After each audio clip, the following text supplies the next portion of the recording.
What's up, world? Welcome to this very special Black Power Media commemoration of Black August. My name is Jared Ball, and we are joined by a bunch of our regular hosts at the channel. And to my left, starting with Dr. Layla Brown, Dr. CBS, Dr. Iyeli Ichile, Kalanji Jamachanga, Kamal Franklin over there at the end. And we are going to have a robust discussion about the history and importance and continued relevance of Black August. Kalanji, why don't you get us started? Yes, so we had to clear the air on Black August because of the fact that, you know, it's real cool that folks have been commemorating and trying to get an understanding of what Black August is. So we wanted to kind of make it simple and plain.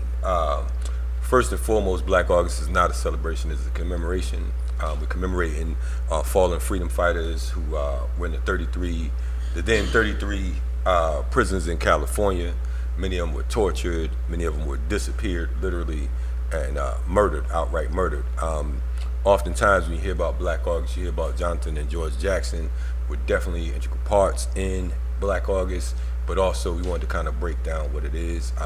It is a time for fasting, it is a time for exercise, it's a time for discipline, and it's a time to, most importantly, remember our political prisoners. A lot of people talk about reparations, but if you're going to talk about reparations without first talking about our political prisoners, then you're doing yourself a disservice. You're just thinking that you're thinking. I want to start off by talking about the fact that Black August commemoration has been in existence for 42 years. It started in 1979, 1 year after the death of Qatari Golden. Qatari Golden was a brother who was one of the soldiers for George Jackson. He had the discipline, he taught the bastardized style of martial arts that was developed by George Jackson, and he was a stand-up brother. He was playing football on the yard of San Quentin, and while he was out there, he ended up hitting his head on the side of a pipe that was sticking out of the brick wall, and you know, he was denied medical treatment, medical neglect. So they knew that he was a serious leader. So it was their opportunity to allow him to literally die of torture and pain. They held him for about 8 to 9 hours inside the prison infirmary when they knew they couldn't do anything for him. They transported him to another hospital. At that hospital, they had him sit around for a few more hours. Then they decided they couldn't do anything for him, and they took him to this last hospital where he made his transition. Qatari Golden was a charismatic leader. And he was definitely looked at as such, you know, by his comrades and fellow quote-unquote inmates. So in 1979, a number of different folks who was known as the Black August Organizing Committee started Black August outside of the gates of San Quentin. For several years, I served as the East Coast coordinator for the original Black August Organizing Committee, which I was honored. But Black August started in 1970, and it started when W.L. Nolan, Alvin Jugs Miller, and Cleveland Edwards were shot and murdered on the yard at Soledad State Prison. They got into a fight with some Aryans, and one of the prison guards, Opie Miller, opened fire and shot these three brothers in the yard and made all the other prisoners go back into the cell, not even the cells, into the building, and many of them came out to try to help them, and when they made efforts and attempts to step out to assist them, guns were pulled on them, and they were threatened with death as well. So they literally bled out on the yard. W.L. Nolan was a comrade of George Jackson. George Jackson and W.L. Nolan, it was said, alleged that they started what was known as the Black Guerrilla Family, which started out as a freedom fighting organization. You know, like many street organizations, you know, they start off with good intent, and the state puts its fangs and paws into it, and it becomes something else. Okay, so 4 days after that situation, a prison guard was beaten and thrown from the top tier. George Jackson, Flea Days, and John Clichette were charged with that murder, and they were known as the Soledad brothers. Okay. Shortly after the murders and arrests of the Soledad brothers, George Jackson released his first book, which was Soledad Brother Prison Letters from George Jackson. Okay, so moving on along from that, George was quickly thrust into the international spotlight. He became the the field marshal for the Black Panther Party, Minister UAP Newton, drafted him as field marshal for the Black Panther Party, and he agreed. I want to point out that George Jackson, he entered the prison system not as a quote-unquote political prisoner, but as a social prisoner. He was accused of robbing a gas station for $70, and he was sentenced to from 1 to, I believe, 70 years for robbing a gas station for $70 at the age of 18. So moving along, on August 7th, 1970, his brother, Jonathan Jackson, entered the Marin County Courthouse with the intention of freeing the Soledad brothers. He came in with some arms, including M1 carbine, and he said, gentlemen, we'll be taking over from here. So he passed that gun to James McClain, who was already facing trial for stabbing a prison guard, William Christmas, and Rochelle McGee. So they took the judge, they took the DA, a court reporter, and another individual, and they put him in the van. They take him away. The prison guards were told do not fire on the van because they knew that these folks were in there, and instead they opened fire, and consequently everyone in the van was murdered, from Jonathan Jackson to the other brothers, James McClain, Rochelle McGee, the judge, Judge Haley, and I believe the DA was wounded. Funny enough, the DA actually was one of the folks who ended up dying later on when he was on, what's the white boy's name that had the coat? Jim Jones. He ended up following Jim Jones at some point. But he didn't die though. Yeah, he didn't die. So basically, after that situation, Rochelle McGee was the only survivor. Rochelle McGee and that guy from the DA. So moving from there, that was August 7th, 1970. 1 year later, August 21st, 1971, George Jackson was coming from a prison visit. A visit with his attorney, and he was shot and killed by a prison guard. They claimed that he was trying to smuggle a pistol under his afro wig. Okay, of course he didn't have an afro wig, nor was he trying to smuggle a pistol, but they had to assassinate him because of the fact that George Jackson was the focal motor. He was the focal motor of the movement. He was a serious organizer, freedom fighter, someone who taught himself his own style of, bastardized style of martial arts. He learned and studied different revolutionary tenets and tactics. He became a communist, and he taught others, inspired others. In fact, there was one of the cases that Angela Davis had was because of the fact that they said that she supplied Jonathan with the guns that he went into the courtroom with. So he was murdered by prison guards, and a few days later, the prison erupted, and I believe it was 3 prison guards were murdered, and the folks who they accused was known as the San Quentin Six. So after that situation, about 2.5 weeks later, brothers in Attica, New York, Attica State Prison, decided that there's some bullshit and we're gonna take over. So they held down Attica State Prison for another 4 days. So those are like the beginnings of Black August. And then, like I said, you fast forward to the situation with Qatari Golden, who was a student of George Jackson.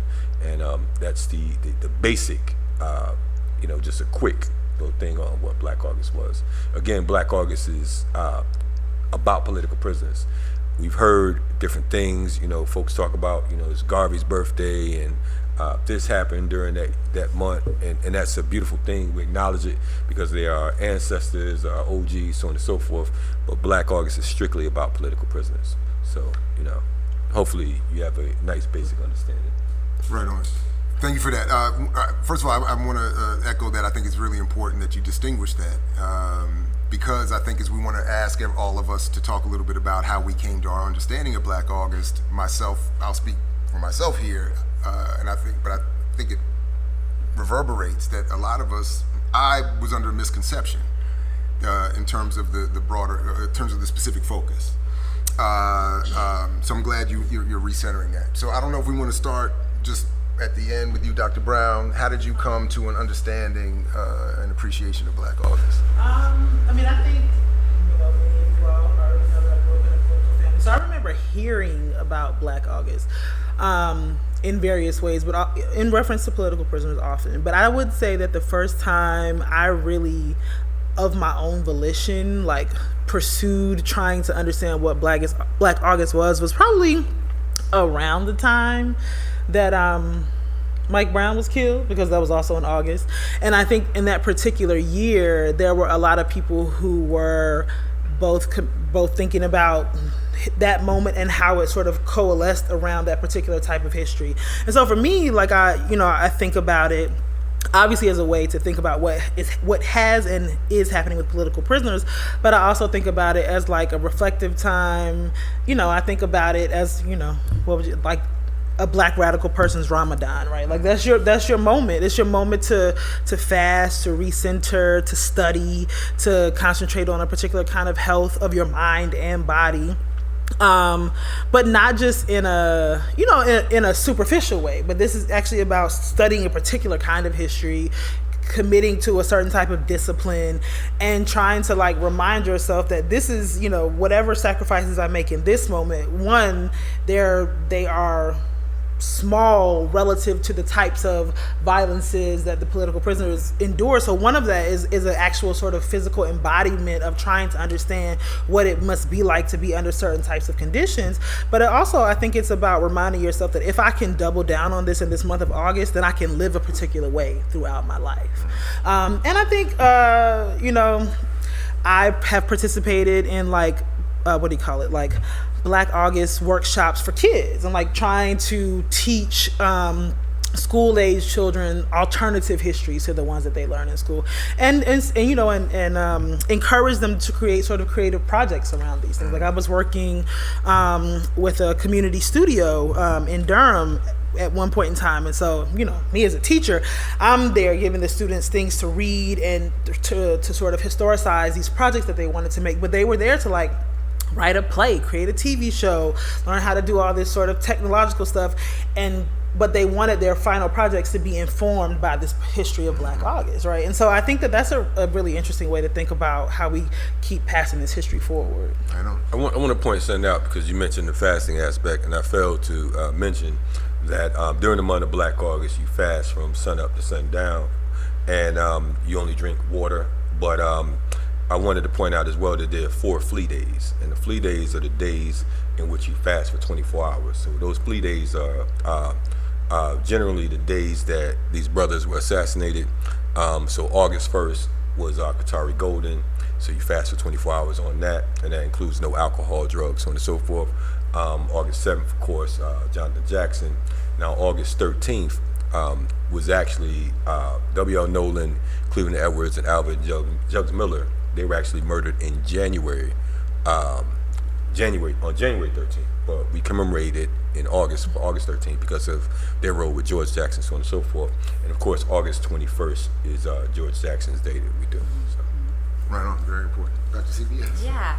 So like everything, I'm an academic, so like everything, I come to everything through study, and I think one of the things that I study is Black communists, specifically Black communists in the CPUSA, many of whom were incarcerated for various periods of time, incarceration up to and including deportation and going into exile. And so, and I never really thought about them as political prisoners until I saw a Black August webinar maybe five years ago, and I was like, oh, I'm studying political prisoners. And I remember reading something in Benjamin J. Davis. He was incarcerated, and he has a memoir where he talks about it's only in the United States where they don't separate political prisoners from other prisoners.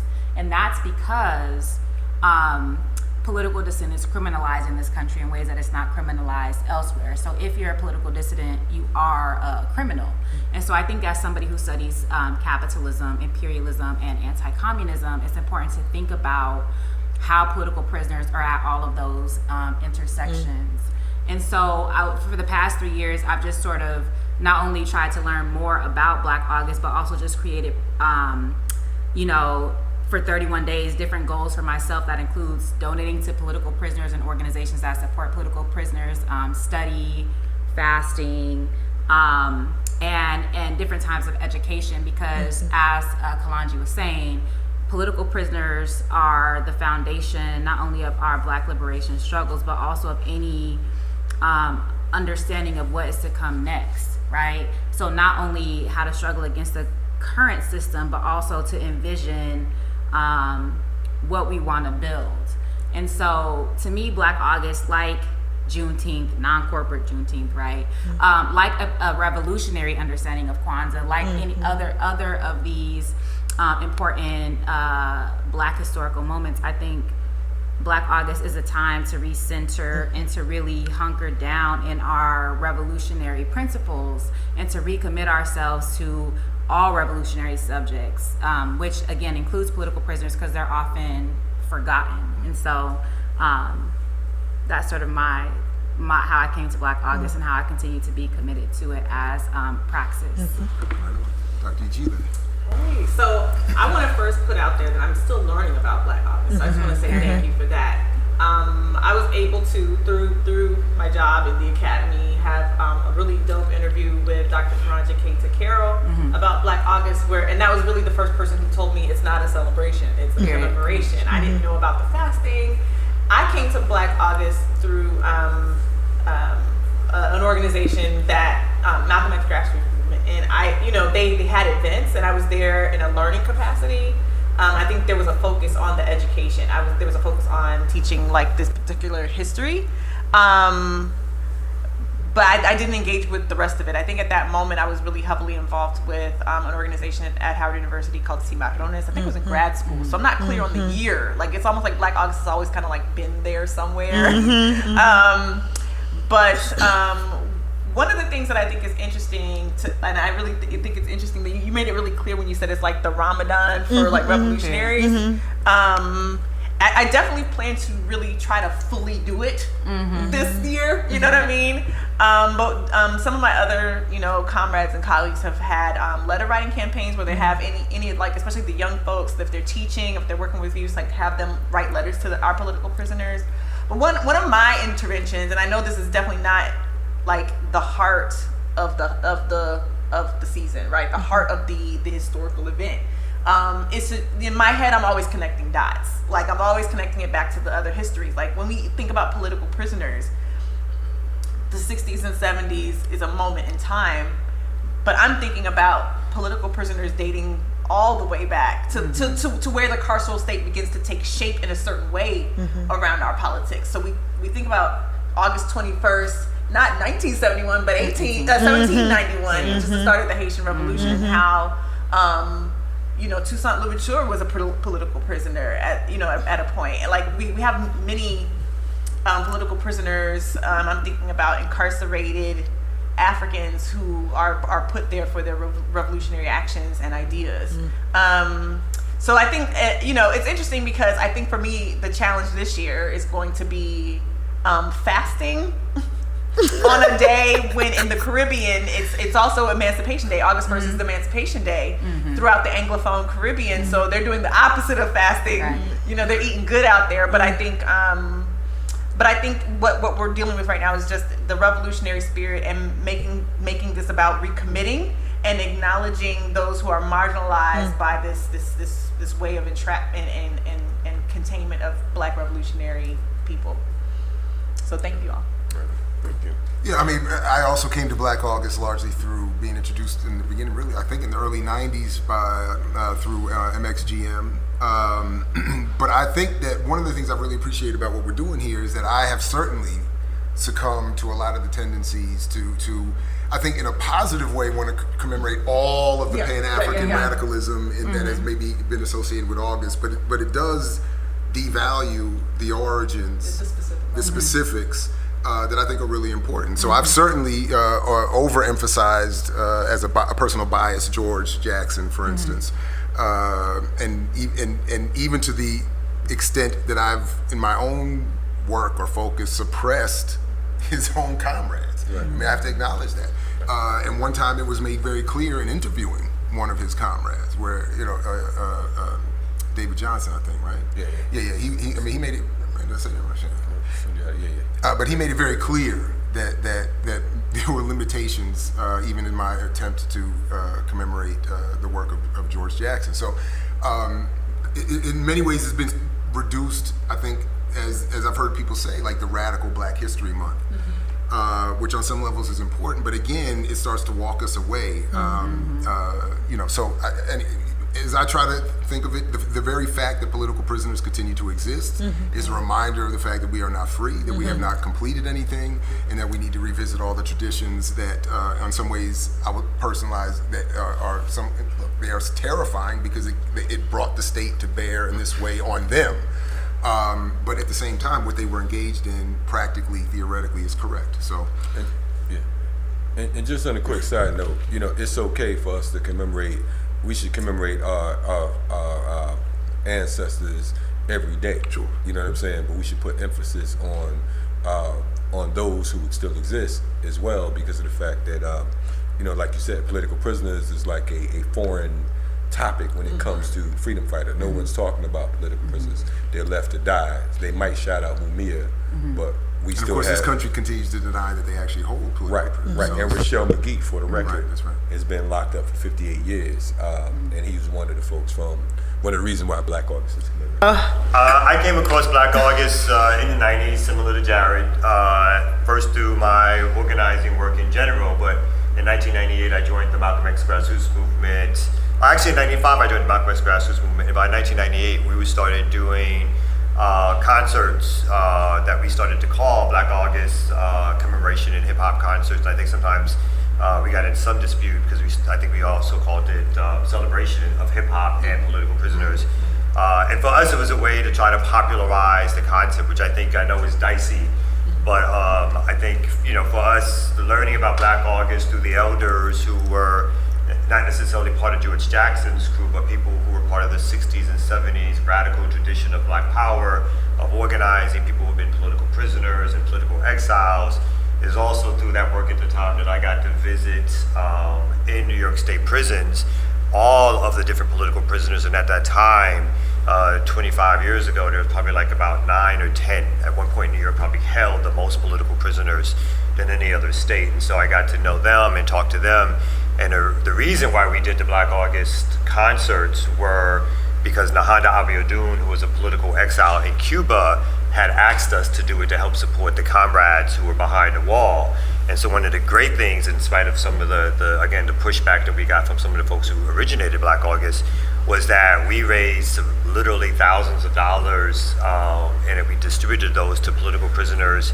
We put out new information around the issue of Black August, its history, all the things that Kalanji spoke about, so that people understood some of the essence of the history in terms of fasting and political education, and what folks did in prison around it. So I don't necessarily blame people for trying to, and I think it's sometimes dicey to extend what it means, because I don't think necessarily people on the outside can do Black August obviously the same way that people on the inside, because they were actually resisting the actual prison authorities at the same time they were commemorating their fallen comrades. So for me, Black August has always been sort of this important tradition that, again, like folks said, we need to uphold, we need to speak out about, we need to make sure it's closely connected to political prisoners, to political exiles, so that those folks who are our soldiers don't get forgotten in the struggle, don't get misused, misrepresented. People use their slogans as they sort of enter into the Democratic Party, and that's not what their slogans were really about. So we have to make sure that during the time of Black August and other times that we talk about who these folks are and what they mean to our liberation. Not so fun fact, each year during Black August, over 300 inmates in the state of California are put in solitary confinement for gang activity if they're caught commemorating Black August. All right, so we know that one thing we need to do more fully is to define and talk about what is a political prisoner and what maybe is not a political prisoner. So Kamal, why don't you lead that part for us? Yeah, I'll start it off. Being a political prisoner is an internationally recognized term, so it's not just something that applies to the United States. It's something that's been established sort of worldwide. And political prisoners are often people who are captured by, I'd say, their enemy, the folks who are they battling against for their political activities. A lot of times, political prisoners may engage in speech, they may engage in organizing or demonstrations, and those things are counter to what the state thinks needs to happen, and the state puts particular charges against them and arrest these people and hold these folks. Particularly as it comes to the United States, the term political prisoner, of course, is not necessarily recognized by the state of the United States for what they do to our political prisoners. So most, if not all, of our political prisoners have been held on what you would call criminal charges. But we know that those charges are basically charges that were given because of their political activities. So we should be clear about political prisoners are not necessarily arrested, charged, and convicted for political activities. The state charges them based on the criminal code and then takes them off the street away from their organizing, their community, and the work that they do. Organizations have to spend their time and energy now, instead of being on the street organizing, people organizing to get their comrades out. We should also make sure that we understand the definition of prisoners of war, because prisoners of war is something also that is obviously recognized internationally, and that some of our political prisoners here in the United States have adopted. So the difference is political prisoners of war say that they have done the things that they have been necessarily charged with and or convicted of. And what we mean by that is that they say they've engaged, the term that we've defined in another show, revolutionary violence or other activities that are overtly against the legal code of the state, and they've done those things for political reasons and political activities and ideological reasons and going up against the state. And so therefore, they are basically enemy combatants who've been captured by the state, held by the state, and should be treated as such under the Geneva Conventions. And so sometimes political folks who are imprisoned make sure that there's a distinction in those terms for them, that they say that they have engaged in those activities that they've been imprisoned for, expropriation, and other activities, because they were doing it for political reasons. And for the most part, political prisoners, as a term, again, is for folks who've engaged in political activity and organizing and have been arrested, particularly, again, as we speak about the United States, on charges within the criminal code that are not overtly political, but then they're sentenced to decades in prison, as we've been talking about. And I want to add on to what you're saying, Sure. Because of the fact that some political prisoners become politicized while they're actually inside of the joint. And normally, usually it's separated and segregated from other prisoners because of the fact that they have influence as far as transforming other inmates into becoming revolutionaries. So And George Jackson is the perfect example Absolutely, of somebody perfect example. who would be called the social prisoner, but later on, because he became politicized, could definitely be termed as a political prisoner, because the reason that they kept on every year adding to his sentence and never allowing him to get paroled was because of his political activities within the joint and how it extended outside to the larger world. And I would even argue to a degree Malcolm X, because of the fact that he came in a sleazeball. You know what I'm saying? He came in someone, as Detroit Red, he came in as someone that we would want to off, but he came out through a particular politic. That Maybe said, just work with a little bit. Yeah, well, hey, Political I don't know. education. I'm sorry, just Right. real quick. I just Right. wanted, because I will forget. Kamal, you importantly lay out what I think is this state's legal justification for denying that it holds political prisoners, which I Right. think is an important, slick little nuance that the state engages in. And then also that George Jackson's literature is continuously politicized and criminalized within the prisons themselves if found on prisoners. So it reverberates to this day. CBS. I just want to add two adjacent things. One is this idea of legal lynching. And so legal lynching comes about really around like the 1930s and 1940s. As lynch mobs fall out of favor, there's a way that the court and jurisprudence and the judicial system are weaponized against some political people and some not. So we think about like the Martinsville 7, Willie McGee, et cetera, et cetera. And so to Kamal's point, it's a way to criminalize, to engage in trumped up charges and criminalize folks, to penalize them. And then often these become political causes, and then people become politicized in prison. The other thing is that with political prisoners, because of this idea of subversion and the discourse of like un-Americanness, with political prisoners, ideas count as actions. So these people don't actually have to do anything. If they think, espouse, circulate, believe in, or join organizations that have particular ideas, then they become objectively criminalized. And so they don't have to do anything. That when they say that these people are trying to overthrow the government by force or violence, or trying to, undermine law and order, etc., they don't actually have to be doing anything. They can just be espousing ideas. Right. And this is actually one way to decipher who is a political prisoner, if their ideas count as actions against the state. So I just want to. No, and I think, look, I have to remember, when Arnold Schwarzenegger wrote his statement condemning Tookie Williams to death, he made it very clear that one of the reasons he said that Tookie Williams deserved death was that he was continuing to commemorate George Jackson, Assata Shakur, and all of these other folks, proving that he was not deserving of the ideas might as well become actions. He was as much put to death for supporting these heroes as he was for any crime he was officially locked up for. But we also know that this is all happening in the United States within this expanding carceral state that it is, which itself is within a broader context. So I know we wanted to talk a little bit about that as well. You want who? Dr. G. Carceral state? Oh, the Caswa. Okay. Well, I mean, it's interesting because I'm just really intrigued by this idea of disavowal, where the United States engages in the capturing and suppression of political prisoners, does so many things to try to stop the proliferation of political prisoners within prisons by dislocating them, segregating them, putting them in all kinds of forms of deprivation. But at the same time, like, denying that they exist or that they happen. So there's again, I'm always interested in creating invisibility in all of these ways. But again, I'm also always interested in where this started and what this looked like around slavery. And this is something I learned from Angela Davis's writings on prison. But I think and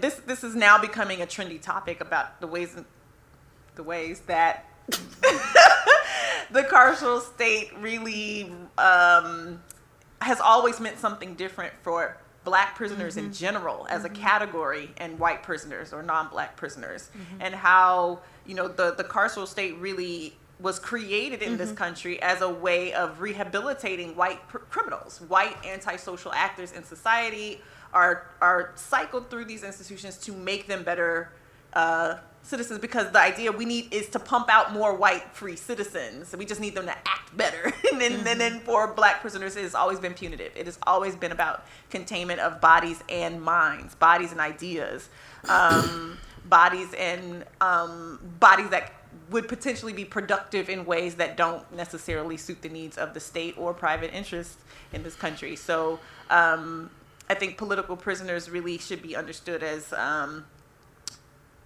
perhaps just a more intense experience within that general way of looking at Black prisoners and defining Black criminality in a broader sense. One of the discussion people do have is as the idea of social prisoners, where every Black person who's in prison is a political prisoner. And I don't necessarily subscribe to that idea, but obviously I think the overriding concept is that just by being Black, it's political, right? It's something that they want to, like you said, capture.